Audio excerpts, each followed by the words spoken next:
Welcome back नाज़रीन brake रहा वञण खां अॻु में असां वटि हिकिड़ी ॻाल्हि इहा निकिती इस्लाम में बि सभिनी जा बराबरी जा हुकूक आहिनि ऐं आइन जो आर्टिकल 248 जंहिंजे असां ज़िक्र कयूं पिया सदर साहब जे इस्तिस्ना जे हवाले सां उन वटि सां खोसो साहब जी कंहिं हिकिड़ी ब्रीफ असांखे तशरीह ॿुधाई आइन जी, पर उन दौरान जॾहिं उन्हनि सिस्टम जे कोलेप्स थियण जी ॻाल्हि कई तो ज़फ़र हिलाली साहब जे कहने से नफ़ी में पंहिंजो सिर हिलाए रहा। सर आप क्यों ऐसे वो ना कर रहे थे गर्दन हिला के कि जी सिस्टम, उन्होंने कहा कि इस तरह तो सिस्टम कोलैप्स हो जाएगा अगर हम इतनी बारीकी में जाएंगे तो फिर तो पूरे आइन में बहुत से खदोखाल हैं। मैं कहता हूँ सिस्टम कोलैप्स होगा अगर आप अपनी सोसाइटी और दुनिया और जस्टिस और जो हमारा मज़हब कहता है उसको आप रिकग्निशन ना दें।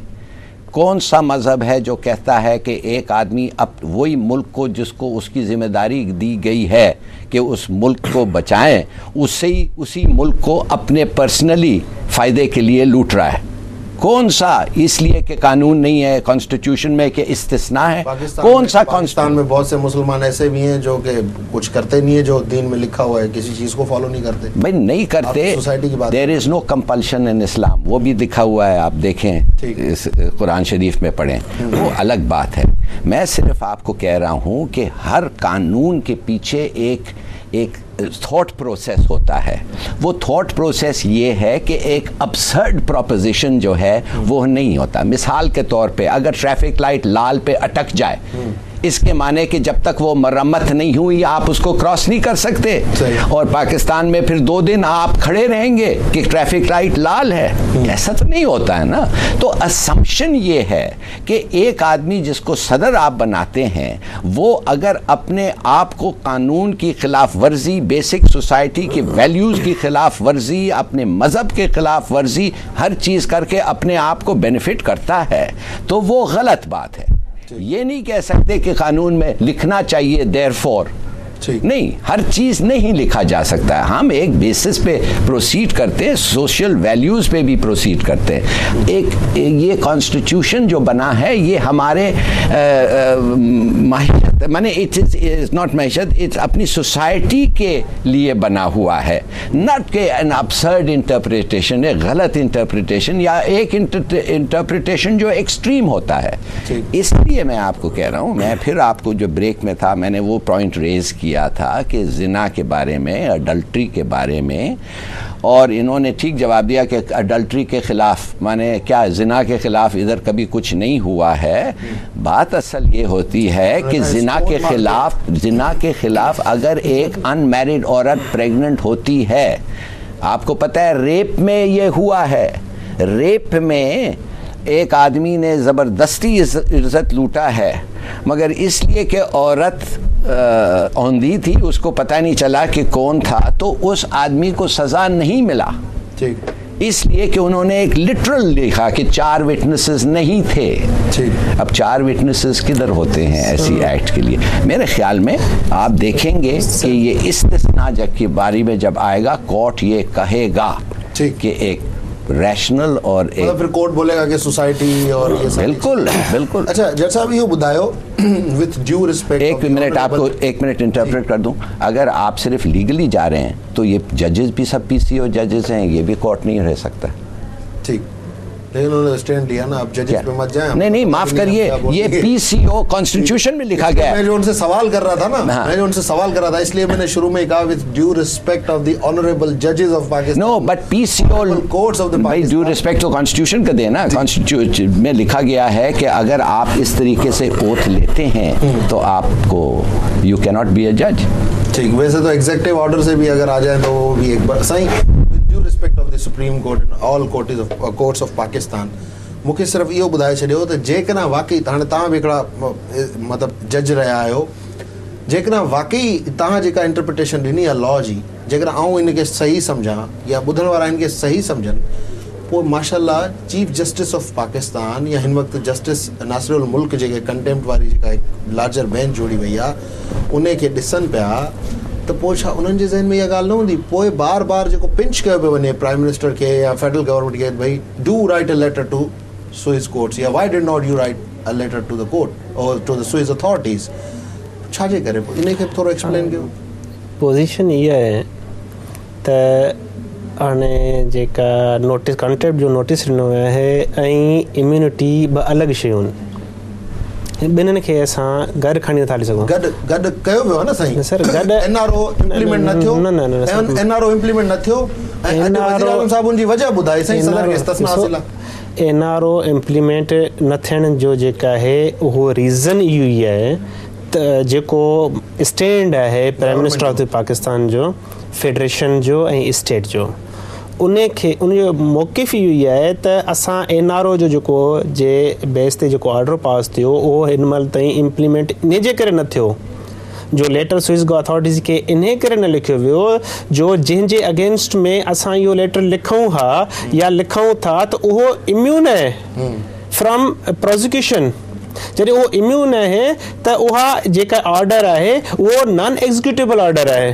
जॾहिं नॉन एग्जीक्यूटिव ऑर्डर आहे त उहो फेडरल गवर्नमेंट या प्राइम मिनिस्टर हुनखे नथी लिखी सघे। बसि माफ़ कयो, ॾिसो असांजा जज साहिबान जेके आहिनि, मान वारा जज साहिबान जेके आहिनि, पोइ उन्हनि खे इहा ख़बर न हुई थी नॉन एग्जीक्यूटिबल ऑर्डर आहे, हुननि ऑर्डर पास करे छॾियो। उहो हाणे जज साहिब जेके आहिनि जेके पुछा पियो न त इंटरप्रिटेशन जी ॻाल्हि, मसइलो इहो आहे कि इंटरप्रिटेशन जेका आहे उहो असां जेका आहे कन्फाइन आहियूं टू दी एक्सटेंट के जेका नोटिस थियो आहे, इहा नोटिस जे जवाब में जेको डी नोवो ट्रायल जेका आहे इनिशिएट थियण वञे पियो अगेंस्ट द प्राइम मिनिस्टर। हाणे मां तव्हांखे ॿुधायां त जेका आहे हीअ जेका कॉन्टेक्ट नोटिस आहे इहो हिकिड़ो सिर्फ़ु एनआरओ जे पस मंज़र में न आहे, इन खां पोइ जेको हिन महिल ट्रायल थींदो उहो डी नोवो ट्रायल इहो थींदो त तव्हांखे कोर्ट जो ऑर्डर मिलियो, उन खां पोइ तव्हां उनखे properly implement order as per स्पेट छो न कयो ऐं उनजे अगरि न करण ते तव्हांखे सज़ा छो न ॾिनी वञे, इहो थींदो। उन खां पोइ जेका आहे हू जवाबु ॾींदा ऐं जवाब खां सेटिस्फाई हूंदा त पंहिंजो जेका आहे नोटिस खे विड्रॉ कंदा, न हूंदा त चार्ज फ्रेम कंदा। ऑर्डर बि विड्रॉ थी सघे थो, ऑर्डर विड्रॉ जेका नोट जेको आहे जेका कॉन्टेक्ट जो ऑर्डर न उन खां अॻु में जेको उहो ऑर्डर रिव्यू खां पोइ फाइनल थी चुको आहे। ठीकु, हाणे उहो ॾिठो वेंदो, उहे जेके रिप्रेज़ेंट कनि था प्राइम मिनिस्टर ऑफ जेका पाकिस्तान खे उहो बहितर नमूने सम्झी सघनि था त हाणे हिन वक़्तु जेका स्ट्रेटजी जेका आहे प्राइम मिनिस्टर साहिब जी उहा इहा आहे त छा मूंखे इहो लिखणु खपंदो हो, जेकर मां न लिखियो त हाणे मुंहिंजे लाइ जेका कॉन्टेक्ट जो जेका आहे नोटिस आयो आहे त उन खां पोइ जेका आहे हो उनखे वठी वञनि था इम्यूनिटी जी तरफ़, तो जो इम्यूनिटी आहे हुनखे ज़रदारी साहब के त उन जे बेस ते असां इहो लेटर लिखी नथा सघूं। हिलाली साहब जो 6 ऑब्जर्वेशंस दी थी कोर्ट ने, उसमें एक ऑब्जर्वेशन बड़ी इंपॉर्टेंट थी, वो ये थी कि जी अवाम फैसला करे और कोर्ट्स जो है वो सब्र का मुजाहरा करें। एक ऑब्जर्वेशन ये भी थी, मतलब उस ऑब्जर्वेशन को पता नहीं क्या बना के बताया गया हमारी मीडिया में, लार्जर बेंच तश्कील करने के लिए 6 रीजन्स दिए गए थे वो कि जी ये 6 रीजन्स हैं, या तो हम लार्जर बेंच तश्कील कर लें और फिर ये 6 रीज़न से उसको तश्कील करने के, छठा उसमें यह था कि आवाम फैसला करे। सर जो बात कर रहे हैं कि जी आइन की तशरीह इस तरह हो रही है और अब कुछ नहीं हो सकता, नॉन एग्जीक्यूटेबल ऑर्डर है ये कि हम सुइद अथॉरिटीज़ को ख़त नहीं लिख सकते। चीफ ये सॉरी मैं आपको इंटरप्ट करूं, मैंने ये कहा है कि ये नॉन एग्जीक्यूटेबल ऑर्डर का डिफेंस प्ली लिया है प्राइम मिनिस्टर साहब ने। ठीक, डिफेंस प्ली लिया है प्राइम मिनिस्टर साहब ने, तो फिर क्या समझते हैं कि फिर तो कुछ होता हुआ नजर नहीं आ रहा मुझे। देखिए हर चीज़ अगर आप according to the letter of the law चलेंगे तो आपको ये तकलीफ होगी, मगर हमारे कानून में ये है कि the spirit of the law, माने कि अगर एक मिसचिफ को आपको प्रिवेंट करना है, एक गलत काम को आपके प्रिवेंट करना है, और अगर आपके लिटरल इंटरप्रिटेशन से वो गलत काम को नहीं रोक सकता है, तो फिर कोर्ट कहता है कि ये मिसचिफ जो लॉ में हमें ठीक करना था वो वर्डिंग से नहीं होता है मगर स्पिरिट से ये होता है। असल इसके बात में ये होना चाहिए था कि जरदारी साहब खुद कहते कि मुझे कोई ज़रूरत नहीं है इस्तिस्ना की, मैं बेगुनाह हूँ, मेहरबानी से चलें, इन्वेस्टिगेट करें। अगर भी ये कॉन्स्टिट्यूशनल प्रोविज़न है और लोग आर्ग्यू करते हैं। मैं कहता हूँ ये कॉन्स्टिट्यूशनल प्रोविज़न गलत है, एंटी इस्लाम है, और जब इंटरप्रिटेशन होगा ये फैसला होगा। मगर अगर भी ये है और रुकावट है, मैं तो चाहता हूँ कि अपने इनोसेंस प्रूव करूँ। तो चलिए लिखिए, मैं खुद लिखता हूँ। मैं अपनी इम्यूनिटी को आपसे रिक्वेस्ट करता हूँ कि ख़त्म करें, मेरे लिए सिर्फ नहीं कि मेरे जो सक्सेसर्स आए मेरे लिए खिलाफ। ठीक, मगर ये सब तो नहीं हो रहा है। तो इसका मतलब वो कुछ कहना चाह रहा है। पर साईं हिकिड़ो सवाल भी मुझे ॿुधायो न, जेकॾहिं आऊं तव्हांजी ॻाल्हि मञी वठां त बाबा ठीकु आहे इहा इम्यूनिटी आहे, त छा कोर्ट हिकु अहिड़ो ऑर्डर पास करे सघे थी जीअं हिकिड़ी पिटीशन वई मेमो केस जे हवाले सां भई प्रेसिडेंट जो नालो बि ECL में दाख़िल कयो वञे त ही shall not leave the country. त इन्हनि केसिस खे मद्देनज़र रखंदे साम्हूं रखंदे ऐं प्रेसिडेंट जे टेन्योर जे ख़तमु थियण जो इंतज़ारु कंदे छा को अहिड़ो प्रोविजनल ऑर्डर बि पास करे सघे थी कोर्ट? ॾिसो, मां तव्हांखे गुज़ारिश कयां त ईअं कोर्ट खे सदर जे एज़ ए प्रेसिडेंट को बि एज सच एडवाइज़री या डिक्लेरेटरी जेके ऑर्डर पास करण जे कॉन्स्टिट्यूशन में को लॉ प्रोवाइडेड न आहे। हाणे मां तव्हांखे इहो ॿुधायां त बेल्जियम में थियो छा हुयो, 99 में बेल्जियम हिकिड़ो लॉ पास कयो पंहिंजे लेजिस्लेटिव बॉडी खां, त बेल्जियम खे यूनिवर्सल जुरिसडिक्शन ॾिनी वई हुई। ठीकु, त उन्हनि उनखे एक्सरसाइज कंदे उन्हनि जे जेका आहे उहो जेका आहे पंहिंजो मिस्टर येरोडा जेका आहे मिनिस्टर ऑफ फॉरेन अफेयर्स जो हुयो कांगो जो, उन्हनि खे जेका आहे वारंट ऑफ अरेस्ट इशू कया। त कांगो जी गवर्नमेंट जेका आहे उनखे इंटरनेशनल कोर्ट ऑफ जस्टिस में खणी वई ऐं उन खां पोइ उन international court of justice G जेका कॉन्स्टिट्यूशन आहे उहा 16 जेका आहे मेंबरनि ते मुश्तमिल आहे।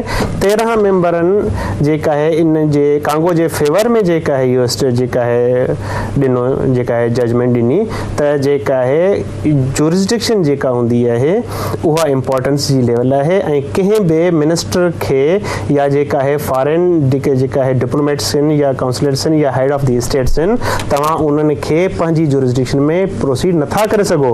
उनखे 2002 में जेका आहे इंटरनेशनल कोर्ट ऑफ जस्टिस जेका आहे नल एंड वाइट करार ॾिनो वियो ऐं उनजा जेके वारंट जेका फॉरेस्ट जेको आया उन्हनि खे ख़तमु कयो वियो। हाणे असां जेका हिन महिल ॾिसूं था त सोशल वैल्यूज़ ऐं ज़रदारी साहब खे जेका आहे वॉलंटियर थी करे करणु खपंदो हो। अगरि हू हुनजो हिकिड़ो राइट आहे, 248 में कॉन्स्टिट्यूशन जेका आहे असांजे 2/3 मेजॉरिटी सां हुननि खे हिकिड़ो राइट ॾिनो आहे, त उन राइट जे वायलेशन खे उहो छा कॉन्स्टिट्यूशन जी वायलेशन न सम्झी वेंदी? अॼु जेका आहे असां इहो चऊं सॉरी सर अॼु असां इहो चऊं त जेका आहे छो जो हुनखे वॉलंटियर साइन करणु पए या हुनजी इम्यूनिटी ख़तमु कयो, त इहो भी डिसओबीडियंस टू द कॉन्स्टिट्यूशन है। जी सर, ये एज पर दी जेका है ये जवाब ब्रेक के बाद disobedience to the constitution break के बाद ले लूं। जी नाज़रीन, प्रोग्राम टाइम ते हिकिड़ी शॉर्ट ब्रेक जो ऐं खोसा साहब जो चवणु आहे त जेकॾहिं आर्टिकल 248 ते इम्प्लीमेंट नथो करायो वञे त इहो बि disobedience of the constitution, disobedience of the जेकॾहिं आर्टिकल 248 सदर साहब वॉलंटियरली विथड्रॉ कनि था, तव्हां ईअं चयो साईं? न, मुंहिंजो चवण मतिलबु इहो मतलब ये है 248 जो जो राइट है प्रेसिडेंट के अगर उनके वो प्रोवाइड नथो कयो वने तो that would amount in disobedience to constitution. हाने साईं पाण क्लियर कर जो असा कानूनी माहिर ना इन करे असा कानून ते जो आसो सोच समझे गलायो। बहरहाल फिलहाल प्रोग्राम टाइम ते एक शॉर्ट ब्रेक जो ब्रेक का हिलाली साहब का इन जवाब वठंदासीं। Stay tuned and keep watching our show.